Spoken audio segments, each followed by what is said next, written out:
नमस्कार दोस्तों, मेरे YouTube चैनल पे आपका स्वागत है।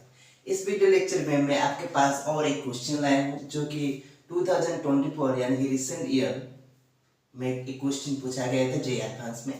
और इस क्वेश्चन में पहले पढ़ लेता हूँ, उसके बाद इस क्वेश्चन का हम सॉल्यूशन करेंगे। तो देखिए, two beads each with charge Q। दो बीट्स है और दोनों की चार्ज Q है। ओके, यानी Q का परिमाण यहाँ पर पॉजिटिव है और मास M, दोनों आइडेंटिकल है और दोनों का मास क्या है, M है। और on A horizontal frictionless non conducting circular hook of radius R। तो इसका मीनिंग क्या है, एक horizontal frictionless non conducting circular hook of radius R। Hook क्या होता है, एक सर्कुलर हुक यानी कि एक सर्कल की तरह होता है, एक वायर या कोई स्ट्रिंग जो कि नॉन कंडक्टिंग है, यानी कि उसमें अगर आप एक पोजीशन में चार्ज रखोगे तो वो चार्ज उस मटेरियल पे फ्लो नहीं होगा, यानी कि कोई करंट फ्लो नहीं होगा। ओके, इसलिए नॉन कंडक्टिंग है। तो जिस पोजीशन पे आप रखोगे उस पोजीशन पे वो रहेगा। सर्कुलर शेप है और उसके साथ साथ उसको कोई फ्रिक्शन फोर्स नहीं मिलेगी और एक हॉरिजॉन्टल प्लेन पे है। ओके, एक हॉरिजॉन्टल प्लेन पे, लेकिन जो भी मोशन होगा उस प्लेन पे होगा और वो क्या होगा, हॉरिजॉन्टल है। यानी कि इसमें जो ग्रेविटी का कोई रोल नहीं है, क्योंकि जो ग्रेविटी होगा उन दोनों पे नॉर्मल फोर्स मिलेगा। उस जो हॉरिजॉन्टल सरफेस पे रहेंगे उससे उनको नॉर्मल फोर्स मिलेगा, तो दोनों बैलेंस हो जाएगी। One of the beads is glued to the hoop at some point। तो क्या किया गया है, जो हुक होगा, हुक उसमें एक पॉइंट में आपका एक बीड्स को ग्लूड किया गया है, यानी कि उस पॉइंट्स में उसको अटैच किया गया है, तो उस पॉइंट से वो कहीं पर भी नहीं जाएगा, तो उस पॉइंट पे हमेशा रहेगा। और दूसरा वाला क्या है, वो फ्रीली मूव कर सकता है, वो सर्कुलर हुक में। दूसरा वाला क्या कर सकता है, सर्कुलर हुक में फ्रीली मूव कर सकता है। और वो क्या कर रहा है, स्मॉल ऑसिलेशन कर रहा है। और स्मॉल ऑसिलेशन किस पॉइंट में कर रहा है, अबाउट इक्विलिब्रियम पोजीशन। जो इक्विलिब्रियम पोजीशन होगा यानी कि उस पोजीशन जिसमें आपका फोर्स बैलेंस हो जाएगा नॉर्मल। ओके, यानी कि कोई फोर्स नहीं एक्सपीरियंस होगा किस पर, जो फ्रीली चार्ज मूव करता है उस पर, तो उस इक्विलिब्रियम पॉइंट के थ्रू वो मूव करता है, यानी कि स्मॉल ऑसिलेशन होता है। तो अब क्वेश्चन में पूछा है जो स्मॉल ऑसिलेशन होगा तो उसकी एंगुलर फ्रीक्वेंसी, यानी कि उसकी जो एंगुलर फ्रीक्वेंसी होगा उसकी स्क्वायर कितना होगा, यानी कि ओमेगा स्क्वायर कितना होगा, हमको कैलकुलेट करना है। तो ये सारा ऑप्शन है। तो पहले मैं जो भी क्वेश्चन में दे रखा है उसका जो डिस्क्रिप्शन करता हूँ, उसके बाद सॉल्यूशन पे चलेंगे। तो इसलिए मैं इसको पहले इरेज कर देंगे। देखिए उसके एक्सप्लेनेशन, ये आपका एक सर्कुलर हुक है, ठीक है। तो इस सर्कुलर हुक में आपके पास इस पॉइंट जो कि ये आपका डायमीटर है, ओके, और ये आपका सेंटर है और ये आपका डायमीटर है। तो उस पॉइंट में आपका एक चार्ज है जो कि Q और उसकी मास M है, तो वो क्या है, उसमें फिक्स्ड है। उसमें वो क्या है, फिक्स्ड है। किस पॉइंट में, उस पॉइंट में जिसकी चार्ज Q है उस पॉइंट में और उसकी मास M है, उसको फिक्स्ड किया गया है। उसके बाद क्या होगा, जो दूसरा वाला होगा, तो वो उसकी जो इक्विलिब्रियम पोजीशन होगा, इक्विलिब्रियम पोजीशन कहाँ होगा, ये होगा या ये होगा उसकी इक्विलिब्रियम पोजीशन। क्यों इक्विलिब्रियम पोजीशन होगा, क्योंकि इक्विलिब्रियम पोजीशन का मतलब होता है उस पॉइंट में उसको जो फोर्स मिलेगी, एक्सटर्नल फोर्स, वो क्या हो जाएगा, जीरो। देखिए ये आपका एक प्लेन है, ओके, इसमें ग्रेविटी का कोई रोल नहीं है। एक ऐसे टेबल है, फ्रिक्शनलेस टेबल है, उस टेबल पे इसको रखा गया है। ओके, तो उस टेबल पे उसको नॉर्मल फोर्स मिलेगी, उसको भी नॉर्मल फोर्स मिलेगी और वो ग्रेविटी के साथ बैलेंस हो जाएगी। तो उसका कोई जरूरत नहीं, हमको उस हॉरिजॉन्टल में देखना है।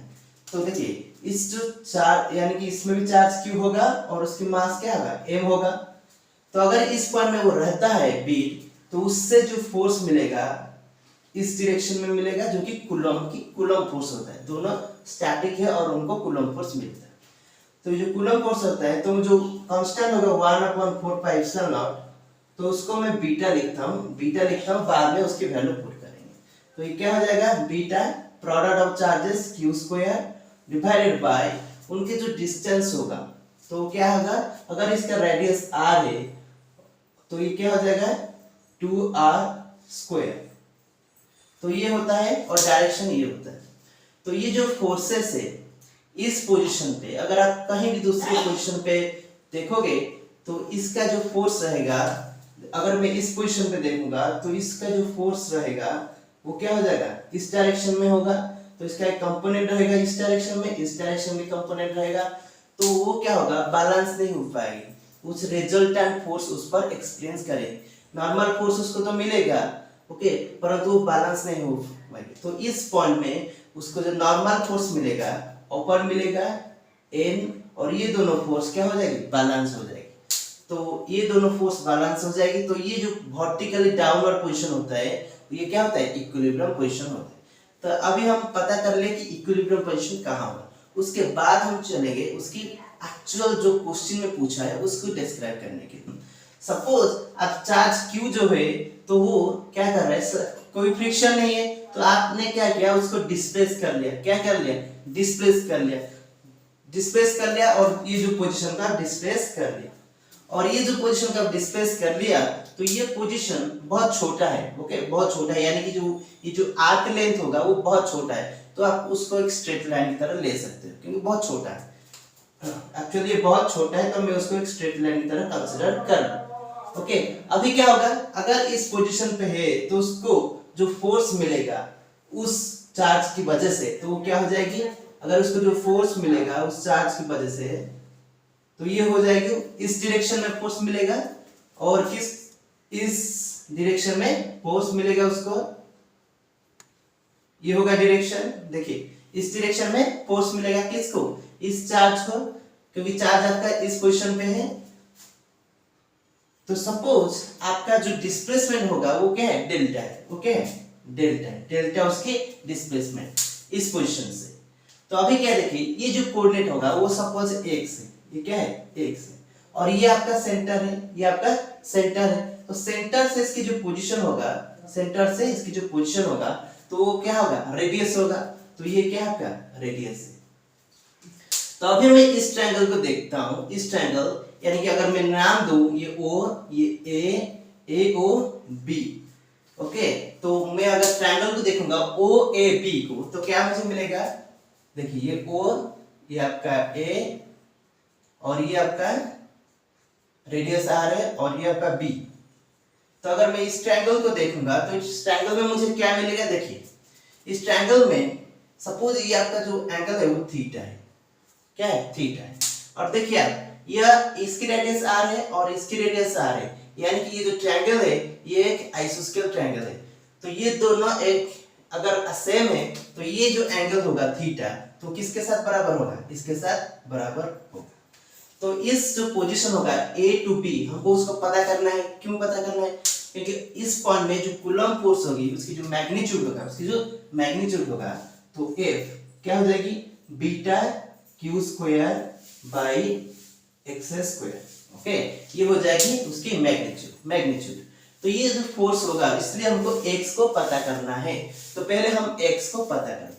तो इस ये होता है आपका x। तो आपको क्या पता है, आपको ये थीटा पता है और r पता है और ये वाला r पता है, और आपको x को ढूंढना है। तो कैसा होगा, आइसोस्केल, कोई भी ट्रायंगल हो, आइसोस्केल की नहीं है, कोई भी ट्रायंगल हो, उसमें जो ट्रायंगल की जो क्वोशिएंट रूल है, तो क्या होता है क्वोशिएंट रूल, ये अगर थीटा है, और आप इसको भी कंसीडर कर सकते हो क्योंकि दोनों सेम है। तो ये अगर थीटा है आपका, तो r स्क्वायर, उसके जो एडजेसेंट साइड होगा r और x, तो क्या हो जाएगा, r square plus x square minus ये जो अपोजिट साइड होगा थीटा का, कौन है, ये होगा r square equal to 2 into r into x cos theta. ये होता है ट्रायंगल रूल। तो इसमें क्या होगा, देखिए इससे मुझे क्या पता चलेगा, तो ये r कैंसिल हो जाएगा और x स्क्वायर एक x रहेगा। तो इससे मुझे पता चलता है जो cos थीटा होगा वो x बाई 2r। तो इससे मुझे एक इक्वेशन मिला, ओके, ये cos थीटा क्या हो जाएगा, x बाई 2r। तो अभी मुझे क्या करना है, देखिए, तो मैं पहले जो आइडेंटिटी मुझे मिला तो उसको मैं लिख दिया है इस पर। तो अभी देखिए जो फोर्स की एक्सप्रेशन, तो ये जो फोर्स होता है तो वो क्या होगा, इस डायरेक्शन में होगा। और ये आपका देखिए ये जो होता है ये आपका क्या है, ओ से उस पॉइंट बी तक, वो आपका किसका डायरेक्शन है, उस ओ से बी पॉइंट में जो नॉर्मल गए हैं उसका डायरेक्शन है। तो ये आपका नॉर्मल है। ओके, तो ये जो आपका नॉर्मल है, अगर ये आपका थीटा होता है और ये भी आपका थीटा होता है, यानी कि ये भी आपका क्या होता है, थीटा होता है। तो अगर ये आपका थीटा है तो इस एंगल भी क्या होगा, थीटा होगा, क्योंकि दोनों क्या है, दोनों एंगल सेम होगी, क्योंकि ये एक स्ट्रेट लाइन, दोनों स्ट्रेट लाइन की इंटरसेक्शन है। तो ये एंगल अगर थीटा होता है, ये एंगल क्या होगा, थीटा होगा। और फोर्स क्या है, एफ है। तो अभी मैं क्या करूंगा, यहाँ पर दो एक्सिस लूंगा, दो एक्सिस, एक तो ये वाला एक्सिस जो कि नॉर्मल है, और ये वाला एक्सिस जो कि टेंजेंशियल है, ये वाला एक्सिस जो कि टेंजेंशियल है। तो इसका जो कंपोनेंट, क्योंकि इस नॉर्मल डायरेक्शन में आपका जो चार्ज होगा उसका कोई मोशन नहीं रहेगा, तो ये क्या रहेगा, एफ cos थीटा, इस कंपोनेंट हो जाएगा एफ cos थीटा, और इसके जो कंपोनेंट रहेगी एफ sin थीटा। तो देखिए जो एफ cos थीटा कंपोनेंट है, एफ cos थीटा कंपोनेंट है, तो एफ cos थीटा का किसके साथ बैलेंस हो जाएगा, क्योंकि ये बीड है, जब फोर्स एफ cos थीटा उस डायरेक्शन में मिल रहा है तो रिएक्शन फोर्स की फॉर्म में उस बीड को इस डायरेक्शन में, यानी कि इस नॉर्मल की डायरेक्शन में क्या मिलेगा, उसको नॉर्मल फोर्स मिलेगा, नॉर्मल फोर्स मिलेगा, इस जो हुप है वो नॉर्मल फोर्स देगा। तो एन और एफ cos थीटा बैलेंस हो जाएगी। अभी सिर्फ एक ही फोर्स रहेगी जो कि टेंजेंशियल डायरेक्शन में, वो क्या है, एफ sin थीटा। और ये आपका जो एफ sin थीटा है वो फोर्स आपकी ऑसिलेशन के लिए मदद करता है। तो हम जो एफ sin थीटा होगा, तो एफ तो हमको पता है और cos थीटा हमको अभी पता हो गया। तो एफ sin थीटा जो फोर्स होगा तो वो क्या होगा, सपोज ये आपका डेल्टा है, तो उसकी जो फोर्सेस होगा इस डायरेक्शन में होगा, और आपका जो डिस्प्लेसमेंट है वो क्या है, इस डायरेक्शन में, तो दोनों अपोजिट डायरेक्शन में। तो क्या हो जाएगा, उसके mass m d square delta by dt square, ये होता है किस पर, उस पार्टिकल पे फोर्स। ओके, उस पार्टिकल पे फोर्स, तो वो क्या हो जाएगा, equal to minus F sin theta. तो ये हो गया आपका इक्वेशन एफ sin थीटा। तो अभी मुझे क्या करना है, देखिए ये तो हो गई उसकी इक्वेशन, हमको पता हो गई। तो अभी मुझे क्या कैलकुलेट करना है, यहाँ पर डेल्टा है, तो इस एक्सप्रेशन में देखिए sin cos theta equal to x by 2r है। आपका जो फोर्स है वो आपका क्या है, beta Q square x square है। तो मैं पहले उसमें पुट कर लेता हूँ, उसके बाद चलते हैं। तो minus F theta, minus F sin theta, तो एफ क्या है, beta Q square by x square. Okay, और आपका यहाँ पर sin थीटा है, तो sin थीटा क्या होगा, cos थीटा हमको पता है, तो sin थीटा क्या होगा, 1 minus cos square theta square root. तो ये जो क्वांटिटी होगा 1 minus x square by 4r square. तो ये हो गया आपका राइट साइड का इक्वेशन। तो राइट साइड का इक्वेशन को आप देखिए, तो राइट साइड इक्वेशन में आपका x है जो कि वेरिएबल है, और आपका इस साइड में डेल्टा है। तो आपको x और डेल्टा के बीच में एक रिलेशन ढूंढना होगा, तभी जाके इस क्वेश्चन का सॉल्यूशन हम कर पाएंगे। तो उस चलते उस रिलेशन को ढूंढते हैं। तो देखिए कैसे हमको मिलेगा, देखिए यहाँ पर आपका जो ट्रायंगल है, देखिए यहाँ पर ये x है और ये क्या है, डेल्टा है, और ये आपका x है और ये आपका क्या है, 2r है। तो आपका इस ट्रायंगल का साइड पर पता है और उस थीटा का वैल्यूज भी आपको पता है, यानी कि इस रिलेशन के माध्यम से। तो अगर मैं ट्रायंगल ए और इस जो पॉइंट, सपोज उसकी जो इक्विलिब्रियम पॉइंट होगा वो क्या है, L, तो ट्रायंगल ALB में क्या होगा, देखिए अगर आपका ट्रायंगल ALB, तो ये आपका A है और ये आपका L है और ये आपका पॉइंट B है।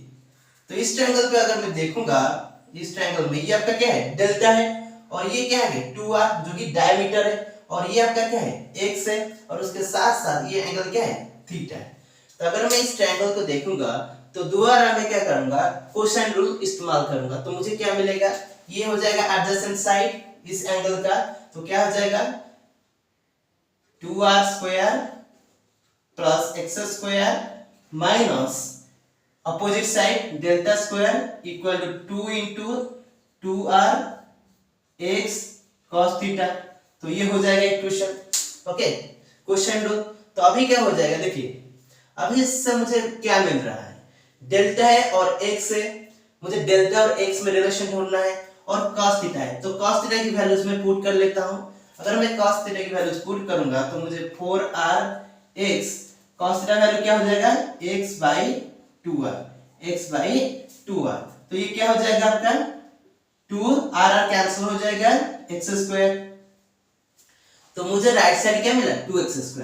तो लेफ्ट साइड क्या है, लेफ्ट साइड में है 4r² plus x² minus delta square, right side में क्या है 2x²।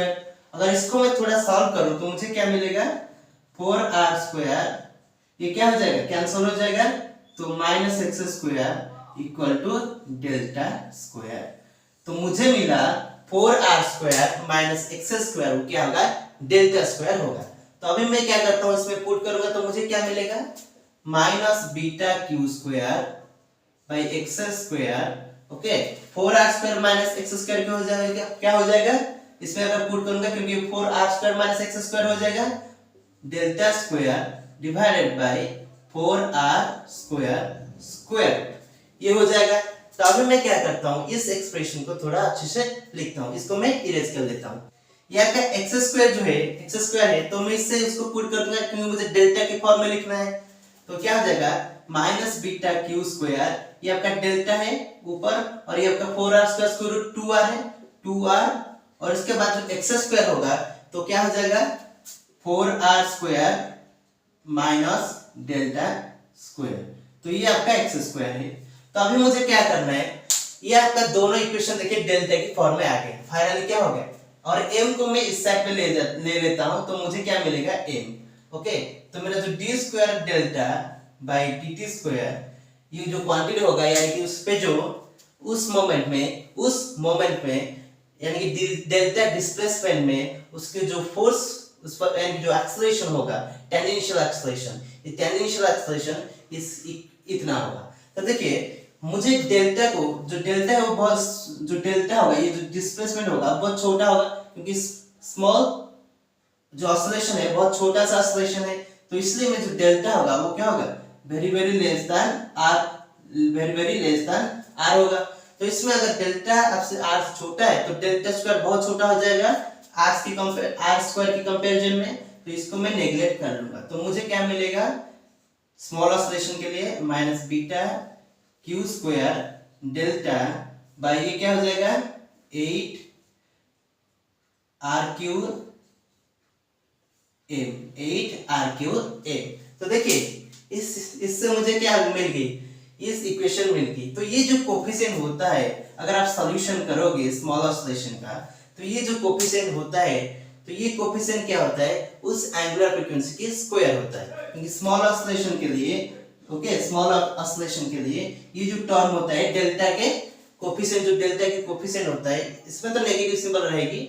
ये जो कोफिशिएंट होता है क्योंकि स्मॉल ऑसिलेशन होता है उसकी एक्सेलरेशन क्या होता है equal to minus omega square उसकी डिस्प्लेसमेंट, कोई भी डिस्प्लेसमेंट हो उसकी वेरिएबल रहेगी, तो ये क्या होता है ओमेगा स्क्वायर। तो इसमें हमको पता चल गया कि जो ओमेगा स्क्वायर होगा स्मॉल ऑसिलेशन के लिए जो ओमेगा स्क्वायर होगा वो क्या होगा बीटा आपका क्या है 1/4πε0। तो अगर मैं उसकी वैल्यू पुट करूं तो Q square by 32πε0 mass m r³। तो ये हो जाएगा ओमेगा स्क्वायर जो कि हमको क्वेश्चन में पूछा था। तो इतने में इस जो जेईई एडवांस की क्वेश्चन का सॉल्यूशन हो गया। Thank you for watching this video.